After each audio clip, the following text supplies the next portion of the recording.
দেখ কোন অঙ্কটা করছি, দেখ পেজ নাম্বার খোল 339, পেজ নাম্বার খোল 339, ঠিক আছে তো, পেজ নাম্বার খোল 339, ঠিক আছে। কত নম্বর অঙ্ক? 1 নম্বর অঙ্ক, ভালো করে শোন, এই 1 নম্বর অঙ্ক, পেজ নাম্বার 339 খুলেছিস তো, 1 নম্বর অঙ্ক। এই অঙ্কটা কবে এসেছিল দেখ, 2015 সালে।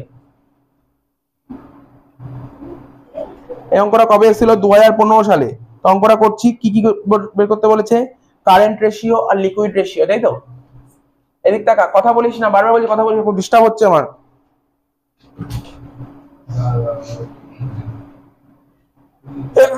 সরি। কারেন্ট রেশিও বের করার ফর্মুলা কি ছিল মনে আছে? CA/CL, লেখ। Current assets by current liabilities. Current assets by current liabilities, ঠিক আছে তো। Current assets by current liabilities, ঠিক আছে তো। এবার দেখ কারেন্ট অ্যাসেট কি কি, সবাই একটা করে লিখবো। এটা তো অঙ্কটা ওখানে হয়ে যাবে। এবার রাফটা করে নিচ্ছি। লিকুইড রেশিও এখানে বেরিয়ে যাবে, ওয়ার্কিংস করছি এখানে। কারেন্ট অ্যাসেটস গুলো কি কি, কারেন্ট অ্যাসেটস আছে অঙ্কটা পড়ে দেখি কারেন্ট অ্যাসেটস কি কি আছে। ডেটার্স আছে 30,000 টাকা, লেখ। ডেটার্স হচ্ছে একটা কারেন্ট অ্যাসেটস, শিখিয়েছি 30,000 টাকা। তারপর কি বলে যে প্রিপেড এক্সপেন্সেস, এটাও কারেন্ট অ্যাসেটস, কত টাকা? 2,000 টাকা। তারপর কি দিয়েছে? স্টক দিয়েছে, কত টাকা? 20,000 টাকা। তারপর কি দিয়েছে? ক্যাশ অ্যাট ব্যাংক দিয়ে 10,000 টাকা, লেখ।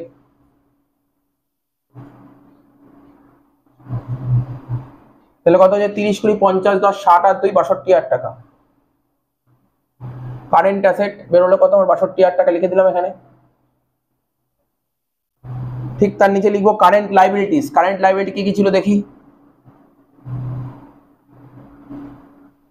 কারেন্ট লাইবিলিটিস কি কি ছিল দেখা যাক। কি কি ছিল অঙ্কে? ক্রেডিটার্স কত ছিল অঙ্কে? ক্রেডিটার্স 25,000 টাকা ছিল, ঠিক আছে তো। আর কি ছিল? ব্যাংক ওভারড্রাফট ছিল,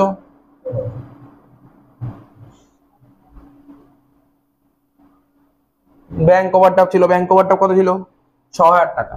তাহলে 25 আর 6 কত? 31,000 টাকা। তাহলে এখানে হলো 62,000 বাই 31,000, কাটাকাটি করলে কত হবে? 2, তাই তো, মানে 2:1। কারেন্ট রেশিও কত বেরোলো আমার? 2:1। তাহলে এই যে এইটুক করলাম, এর জন্য কত নম্বর পেয়ে গেলাম? 2 নম্বর পেয়ে গেলাম। 4 নম্বর থাকবে বলেছি এই চ্যাপ্টার থেকে, 2 নম্বর পেয়ে গেলাম। এবার কি রইলো? এবার বের করতে বলেছে লিকুইড রেশিও, তাই তো। লিকুইড রেশিও বের করতে বলেছে। হ্যাঁ, আমি আগের দিন বলেছিলাম লিকুইড রেশিওর কি কি নাম হয়, বলেছিলাম তো। কুইক রেশিও আর অ্যাসিড টেস্ট রেশিও, ঠিক আছে তো। তো লিকুইড রেশিও বের করার ফর্মুলা কি? কারেন্ট অ্যাসেটস মাইনাস স্টক, তাই তো। স্টক মাইনাস প্রিপেড এক্সপেন্সেস, ঠিক আছে তো, divided by current liabilities,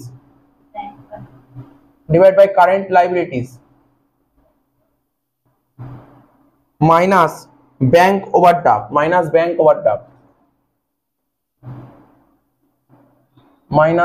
overdraft, এই যে যেমন ভাবে করলাম না, একদম পুরো ফুল ফর্মে যেমন ভাবে লিখে করলাম, এইভাবে লিখে করলে তুই 4-এ 4 পাবি, ঠিক আছে। একদম পুরো এইভাবে লিখে করতে হবে।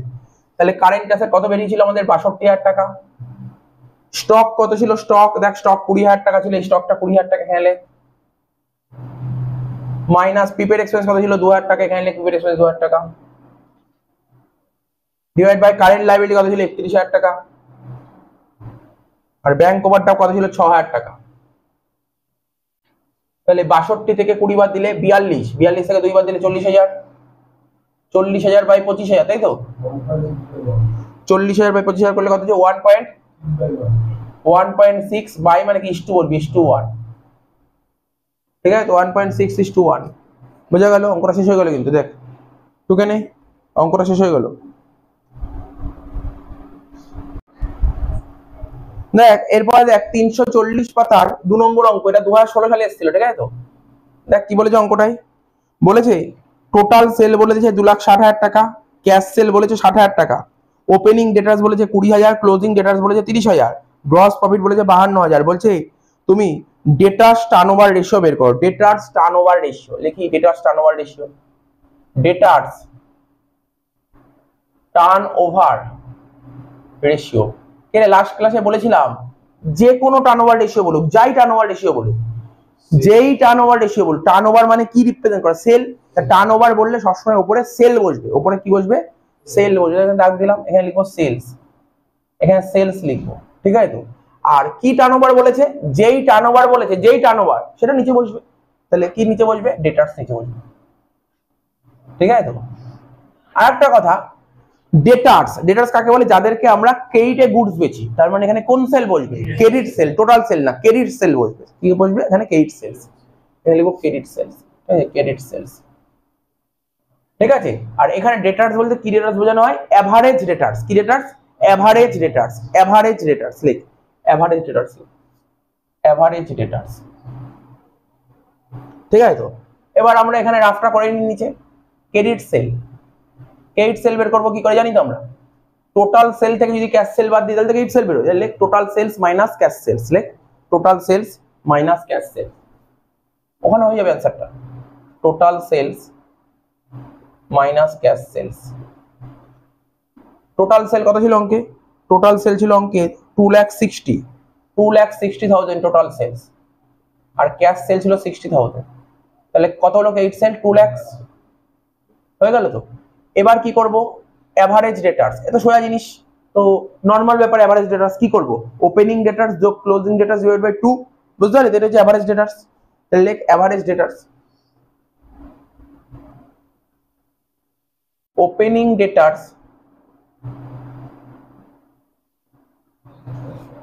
Plus closing debtors divided by 2। তো ওপেনিং ডেটার্স কত ছিল অঙ্কে বল? 20,000। ওপেনিং ছিল 20,000, ক্লোজিং ছিল 30,000। 20 আর 30 50,000 ডিভাইড বাই 2 মানে কত হচ্ছে? 25,000, ঠিক আছে তো? তাহলে হয়ে গেল। এখানে লেখ 2 লাখ, 8 সেল 2 লাখ বের করলাম, আর এভারেজ ডেটার্স 25,000। তাহলে কত হচ্ছে? 8 8। দেখ, turnover, debtors turnover ratio মানে ডেটার্সটা বছরে কতবার রোলিং হচ্ছে? রোলিং 8 বার। কত বার? বার, বারটাকে ইংরেজিতে কি বলে? টাইমস। তার মানে যখনই টার্নওভার রেশিও, যে কোনো টার্নওভার রেশিও, টার্নওভার রেশিওর ইউনিটটা কি হয় জানিস তো? টাইমস। মনে রাখতে হবে, ভুলে গেলে চলবে না। এখন তুই শুধু 8 লিখিস নাম্বার কাটবে, তোকে লিখতে হবে 8 times, 8 times debtors turnover ratio, 8 times, ঠিক আছে? তো ডেটার্স টার্নওভার রেশিও কত হলো? 8 টাইমস, ঠিক আছে তো? এবার আর কি বের করতে বলি? দুটো পয়েন্ট বের করতে হবে। আর কি বলছিল? Gross profit ratio. নিচে করে দিচ্ছি গ্রস প্রফিট রেশিও, জানিস তো সবাই, সবাই জানি গ্রস প্রফিট রেশিও বের করার ফর্মুলা কি? GP by sales into 100। Gross profit ratio বের করার ফর্মুলা হচ্ছে GP by sales into 100। GP কোশ্চেনে বলেছিল নিশ্চয়ই, দেখ জিপি বলেছিল 52,000 টাকা, তাই তো? সেলস, আচ্ছা এখানে সেল বলতে কোন সেল? ক্যাশ সেল নাকি ক্রেডিট সেল নাকি total sale? Total sale, total sell. GP ratio বের করা হয়। দেখ আমরা যখন প্রফিট করি সেটা কি শুধু ক্রেডিট সেলের উপর প্রফিট হয় নাকি ক্যাশ সেলের উপর হয় নাকি টোটাল সেলের উপর? প্রফিট সবসময় টোটাল সেলের উপর, প্রফিট টোটাল সেলের উপরই হবে। তাহলে এখানে লিখবো সেলস। সেলস কত স্যার? সেলস হচ্ছে তোর 2,60,000, 2,60,000, 52,000 বাই 2,60,000 ইন্টু 100 কত হচ্ছে? 20%। বেশ হয়ে গেল। জিপি রেশিও বের করা 20%। দেখে অঙ্কটা হয়ে গেল। কি পরীক্ষা এসেছিল 2016 সালে, অঙ্কটা ইজি অঙ্ক ছিল, খুব টাফ অঙ্ক ছিল। দেখ টাফ অঙ্ক দেয় তো আনকমন লাগছে কিছু? সবই তো করা জিনিস। আচ্ছা এবার দেখ 3 নম্বর অঙ্কটা কি বলেছে। এই অঙ্কটা 2018 সালে এসেছিল, তাই তো? 17 সালে অঙ্ক আসেনি। 17 সালে রেশিওর অঙ্ক আসেনি। কি এসেছিল পরে বলছি। 17 সালে রেশিও থেকে একটা থিওরি দিয়েছিল, তার সাথে কি অঙ্ক দিয়েছিল আমি করেছিল চ্যাপ্টারটা মনে পড়ছে? Comparative balance sheet, common size balance sheet, ওই টাইপের অঙ্ক এসেছিল, ঠিক আছে? ওটাই এসেছিল যত মনে পড়ছে, ঠিক আছে? দেখে নিচ্ছি, পরে বলে দেবো। 17 সালে আসেনি, 17 সালে থিওরি এসেছিল, ঠিক আছে? 17 সালে রেশিওতে থিওরি এসেছিল। 18 সালে দেখ, 18 সালে কি এসেছিল অঙ্কটা? 3 নম্বর অঙ্ক, ঠিক আছে? ইলাস্ট্রেশন 3, 18 সাল, তাই তো? 18 সালে কি বলছে দেখ, ওই একই টাইপের অঙ্ক দিয়েছে নাকি? তো আরম্ভ কর, একদম সেম টাইপের অঙ্ক দিয়েছে আগের মতন। ডেটাস টার্নওভার রেশিও বল, এইমাত্র করলাম ডেটাস টার্নওভার রেশিও ফর্মুলা, বল দেখি কি ছিল। হ্যাঁ, credit sales by average debtors, debtors turnover ratio বের করার formula credit sales divided by average debtors, divided by average debtors. তো ক্রেডিট সেল কত ছিল অঙ্কে? ক্রেডিট সেল বলেনি, বের করতে হবে, তাই তো? ক্রেডিট সেল বের করতে হবে, তাহলে লেখ ওয়ার্কিংস কর ক্রেডিট সেলস বলে, ওয়ার্কিংস কর ক্রেডিট সেলস বলে। দেখে নিচ্ছি না, সব দেখে নিচ্ছি, ঠিক আছে? তো ক্রেডিট সেল বের করবো কি করে? আচ্ছা, তোদের হিসাব মতন আমি এরকম ভাবে করি, টোটাল সেলস এরকম লিখি, টোটাল সেলস কি হবে? টোটাল সেলস, টোটাল সেলস হবে cash sales plus credit sale, তাই তো? কি রে, টোটাল সেল বের করবো cash sales plus credit sales, ঠিক আছে? তো cash sale plus credit sale. এবার দেখ অঙ্কে ক্যাশ সেল কত বলেছে,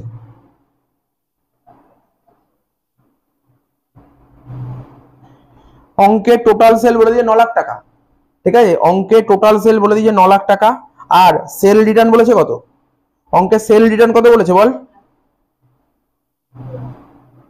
1 লাখ টাকা, তাই তো? তাহলে আমি কি বলতে পারি, 9 লাখ টাকা থেকে যদি তুমি 1 লাখ টাকা বাদ দিয়ে দাও, তাই তো, অঙ্কে তো টোটাল সেল বলে দিয়েছে কত? টোটাল সেল 9 লাখ বলে দিয়েছে, ঠিক আছে? তো তার মানে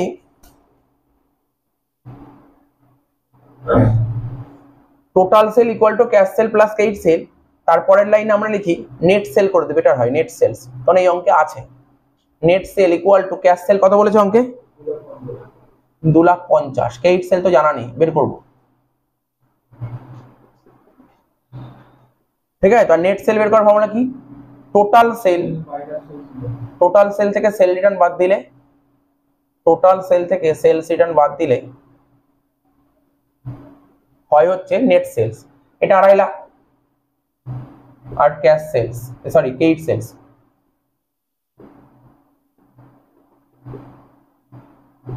তাহলে টোটাল সেল কত ছিল? 9 লাখ নাকি? আর sale return 1 lakh minus 2.5 lakh, হ্যাঁ কি না?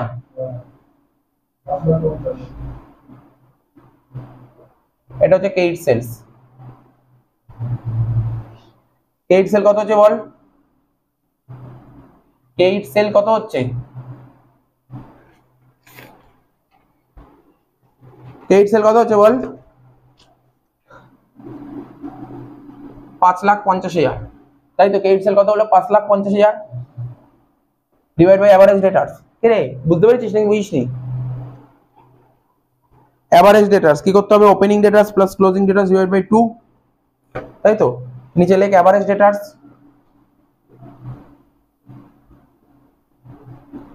Equal to opening debtors plus closing debtors divided by 2। তাহলে বল ওপেনিং ডেটার্স কত ছিল অঙ্কে? ওপেনিং ডেটার্স ছিল 1,20,000 আর ক্লোজিং ছিল 1,30,000, তাই তো?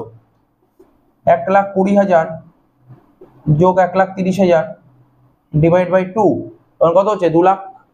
2,50,000 বাই 2 মানে 1,25,000 ডিভাইড বাই 1,25,000 কর, কত হচ্ছে? 5,50,000 ভাগ 1,25,000 করলে কত হচ্ছে বল? 4.4 টাইমস, ঠিক আছে তো? 4.4 টাইমস হয়ে গেল ডেটাস টার্নওভার রেশিও। আর কি ছিল? GP ratio, gross profit ratio, gross profit ratio formula জানি আমরা, আগের অঙ্কই করলাম, জিপি বাই সেলস ইনটু 100। আচ্ছা, জিপি কত বলেছে অঙ্কে? 1,80,000, 1,80,000 জিপি বলেছে, 1,80,000 জিপি বলেছে, 1,80,000। আচ্ছা, সেল বলতে এখানে কোন সেল? এখানে সেল বলতে net sale, net sale, net sale, net sale কত? নেট সেল দেখ 8 লাখ, 8 লাখ, এখানে লিখবো 8 লাখ। তাহলে 1,80,000 বাই 8 লাখ ইন্টু 100 কত হচ্ছে? 22.5%। ব্যাস হয়ে গেল, অঙ্ক শেষ, অঙ্কটা শেষ হয়ে গেল। 22.5%। টুকেনে, টুকেনে অঙ্কটা।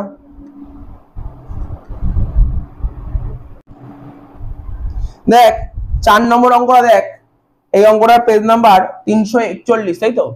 পেজ নাম্বার 341, 341 পেজের, ঠিক আছে তো? ইলাস্ট্রেশন 4, ঠিক আছে তো? কোন ইয়ারে এসেছিল? 2019 এ এসেছিল, 2019, ঠিক আছে তো? কি বললাম কোন সালে এসেছিল? এটা 2019 সালে এসেছিল।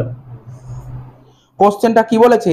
বলছে from the following information calculate ডেপ্ট ইকুইটি রেশিও আর কারেন্ট রেশিও, ঠিক আছে? ডেপ্ট ইকুইটি রেশিও বের করার ফর্মুলা আমরা শিখিয়েছিলাম, বল দেখি।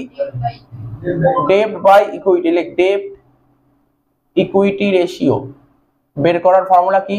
ডেপ্ট বাই ইকুইটি। কি লিখলাম? ডেপ্ট বাই ইকুইটি। এবার ডেপ্ট বলতে কোন ডেপ্টকে বোঝায়? Long term ডেপ্ট, long term ডেপ্ট। এখানে ডেপ্ট বলতে কোন ডেপ্টকে বোঝাবে? Long term ডেপ্ট। লেখ ডেপ্ট বলতে এখানে কোন ডেপ্ট? Long term ডেপ্ট। কি লিখলাম? লং টার্ম ডেপ্ট, ঠিক আছে? আর ইকুইটি বলতে share holder fund, share holder fund, মনে থাকবে? আচ্ছা, লং টার্ম ডেপ্ট, লং টার্ম ডেপ্ট শুনে রাখ, পারবি অনেকেই। তো বলছি লং টার্ম ডেপ্ট বলতে ডেট মানে loan, long term loan, long term loan, long term loan. এখানে কি কি আছে দেখ, লং টার্ম লোন আছে এখানে। লং টার্ম লোন বলতে লিখে দিয়েছে লং টার্ম লোন, আর কি ডিবেঞ্চার, ডিবেঞ্চারও কিন্তু এক ধরনের লং টার্ম লোন। তাহলে কি হবে? এখানে লেখ লং টার্ম লোন, লেখ long term loan plus, plus কি বললাম বল? Plus debenture. দেখ ডিবেঞ্চার কিন্তু এক ধরনের লং টার্ম লোন, মনে রাখবি ডিবেঞ্চার কিন্তু এক ধরনের লং টার্ম লোন, ঠিক আছে তো? ডিবেঞ্চার, ডিবেঞ্চার মানে জানিস? তারে পরের ক্লাসে এটাই শুরু করব, ডিবেঞ্চারই শুরু করব। ডিবেঞ্চারকে বাংলা বলে ঋণপত্র। তুই যখন বড় ধরনের লোন নিতে যাবি তখন তো ডিবেঞ্চারই ইউজ করতে হয়, ডিবেঞ্চারই ইস্যু করতে হয়, ঠিক আছে তো? Debenture, debenture divided by shareholder fund. বল, আরে আমি পরে করছি, বল। শেয়ার হোল্ডার ফান্ড বের করার ফর্মুলা শিখিয়েছিলাম তো, ট্রিক্স বলেছিলাম। Share capital plus reserve and surplus. আর কিছু আছে? আর কিছু আছে? হ্যাঁ একটা আছে, share capital plus reserve and surplus minus fictitious asset. মনে পড়ছে? Share capital plus reserve minus fictitious asset. তাহলে কি বললাম বল? শেয়ার ক্যাপিটাল এখানে লেখ, শেয়ার হোল্ডার ফান্ড লেখ share capital, share capital plus reserve and surplus, reserve and surplus minus fictitious assets, FICTITI, ঠিক আছে? OUS, ফিকটিসিয়াস অ্যাসেটস, ঠিক আছে তো? ফিকটিসিয়াস অ্যাসেটস, ঠিক আছে তো? এবার কোশ্চেন পর, কোশ্চেন পর দেখ। লং টার্ম লোন কত বলেছিল অঙ্কে? 1 লাখ টাকা, আর ডিবেঞ্চার 16,000 টাকা। তাহলে 1 লাখ যোগ 16,000, 1 লাখ যোগ 16,000। এবার পর শেয়ার ক্যাপিটাল কত বলেছিল অঙ্কে? শেয়ার ক্যাপিটাল, শেয়ার ক্যাপিটাল কত বলেছিল অঙ্কে? শেয়ার ক্যাপিটাল 60,000 টাকা বলেছিল, শেয়ার ক্যাপিটাল 60,000 টাকা বলেছিল শেয়ার ক্যাপিটাল, ঠিক আছে তো?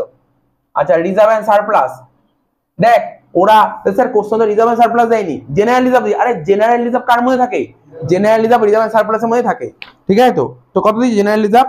স্যার 30,000, 30,000 কত দিয়েছে? 30,000। আর ফিক্সড তো কিছু দেয়নি, জিরো। তাহলে কত হলো? 1,16,000, 1,16,000 ডিভাইড বাই 90,000, তাই তো? কর 1,16,000 কে 90,000 দিয়ে ভাগ কর, কত বেরোচ্ছে? কত বেরোচ্ছে? কত বেরোচ্ছে বল? 1.29:1 হয়ে গেল। এটা, এটা কি বেরোলো? ডেপ্ট ইকুইটি রেশিও। তারপর কি করবো? Current ratio, current ratio. এবার কি করবো? Current ratio. বল কারেন্ট রেশিও বের করার ফর্মুলাটা কি? Current assets by current liabilities, by current liabilities, current assets by current liabilities.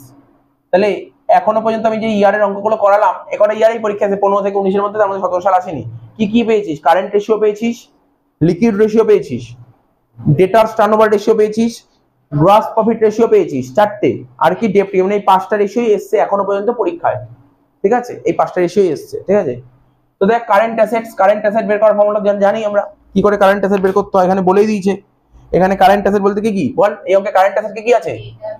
ডেটার্স আছে আর ক্যাশ আছে, ডেটার্স আছে আর ক্যাশ আছে। আর এখানে কারেন্ট লাইবিলিটি কি আছে? স্যার কারেন্ট লাইবিলিটি ক্রেডিটার্স আছে আর ব্যাংক ওভারড্রাফট আছে, তাই তো? ক্রেডিটার্স আছে আর ব্যাংক ওভারড্রাফট আছে, ক্রেডিটার্স আছে আর ব্যাংক। আমি দেখ কারেন্ট রেশিও, আমি একটা ফরম্যাট দিয়েছিলাম না, কোন কোনগুলো কারেন্ট অ্যাসেটের মধ্যে আসে নামগুলো লিখে দিয়েছিলাম, ওইগুলো একবার পড়ে যাই পরীক্ষায়। এই কটাই আইটেম থাকবে, কোনো কথা নেই, আরো তো বেশি থাকতে পারে। আমি যে নামগুলো লিখে দিই, নামগুলো একবার পড়ে যাবি, কি কি কারেন্ট অ্যাসেট, কি কি কারেন্ট লাইবিলিটি, ঠিক আছে? Bank overdraft. তো বল ডেটার্স কত ছিল অঙ্কে? ডেটার্স ছিল হচ্ছে 70,000 টাকা, ডেটার্স ছিল 70,000 টাকা। আর ক্যাশ ছিল 30,000 টাকা। ক্রেডিটার্স কত ছিল? ক্রেডিটার্স ছিল 50,000, ক্রেডিটার্স ছিল 50,000, ব্যাংক ওভারড্রাফট ছিল 66,000, 66,000। ঠিক আছে তো? তাহলে এটা হচ্ছে 1 lakh divide by 1,16,000, 1 lakh divide by 1,16,000 কত হচ্ছে? 0.86:1, 0.86:1। ঠিক আছে তো? বোঝা গেল তো? দেখ এই কটা অঙ্কই এখনো পর্যন্ত ইয়ারে পেয়েছি আমরা, এই কটা অঙ্কই আমরা ইয়ারে পেয়েছি, পরীক্ষায় এসেছে এখনো পর্যন্ত।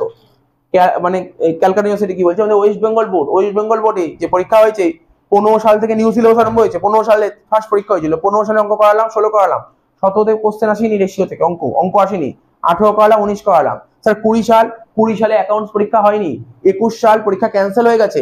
ঠিক আছে, 22 সালে মানে আগের এবারে যে পরীক্ষা হলো রেশিওটা ছিলই না, তা তোরা পরীক্ষা দিবি রেশিও 23। ঠিক আছে, বোঝা গেল তো? এবার অন্য টাইপের এবার অন্য কিছু অঙ্ক করাবো, ঠিক আছে তো, রেশিওরই।